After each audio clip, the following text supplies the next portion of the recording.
Oh, it's so nice to be performing in front of real people again. I spent a lot of the past year doing corporate Zoom comedy shows. Your response is correct. That's the correct response. They were so bad. One was so terrible. For the first half of the show, we thought that everyone had their microphones turned off.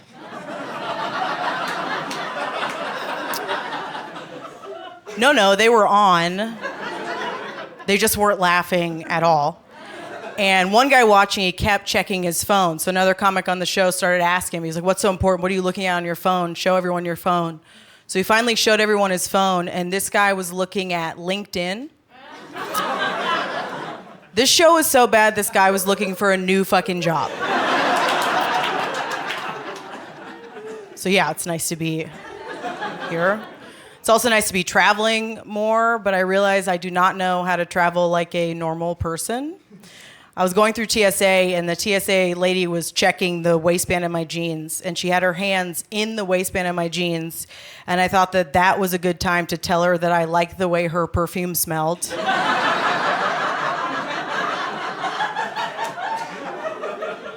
Not a good time. One thing that happened, there was a teenage girl in line ahead of me at security, and they stopped her to search her backpack because something went off in the machine. And so the TSA guy, he searched around it, and he pulled out the thing that went off, and it was a magic 8-ball. This is totally true. And he told her, he was like, well, technically this is a blunt object, and it could be used as a weapon, so I'm not sure if you can bring it in your carry-on, and I need to go get my supervisor. So they brought over like 2 or 3 more TSA agents. They were all looking at this magic 8-ball, trying to decide what to do. And I was in line behind her, losing my mind, because I was like, just ask the magic 8-ball.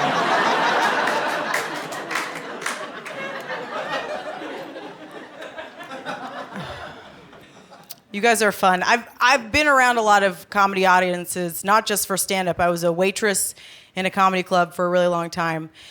And you guys might think, just based on the media and what you've seen about the world we live in, you might think that the worst hecklers are middle-aged straight men. But I can tell you for a fact that is not true. The worst hecklers, by far, are female teachers on a night out. They all order Chardonnay and they get mouthy. That's what they do.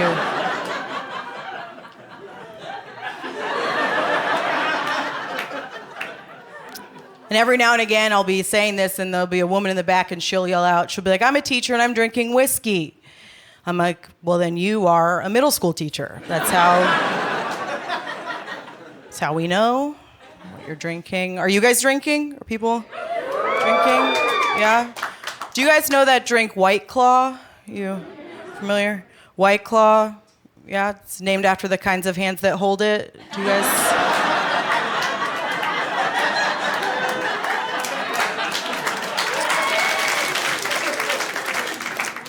What pisses me off about White Claw is it's trendy now for alcohol to be healthy. Like it's not bad for you, it's a seltzer. There are all these hard seltzers, and they've got vodka with electrolytes in it now. And everyone's on board, and no one was on board when I was in college, and I offered them my homemade sangria, which was just red wine mixed with Emergency.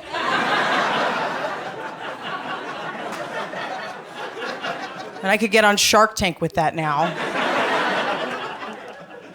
I would like to be on Shark Tank. It'd be nice to make a little extra money. I'm a very broke person. Very broke. I go to Coinstar a lot. Are you guys familiar? Yeah. Do you guys think that this would be a good slogan for Coinstar? Coinstar, be poor loudly.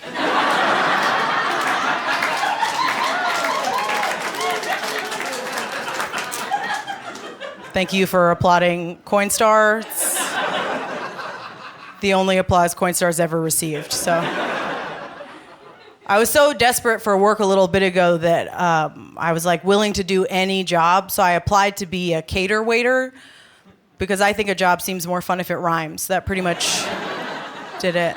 And I found the job on Craigslist. So the entire application process was done via text message.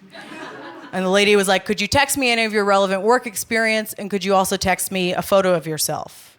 Because I guess you need a cater waiter to be like at least a 6 or something. I don't know. So I did, and she responded, all right, we'll call you tomorrow to hammer out the details. And then she texted me a photo of herself. And I do think it would have been fun if I'd responded, you know what, actually, I don't want the job. I don't want the job.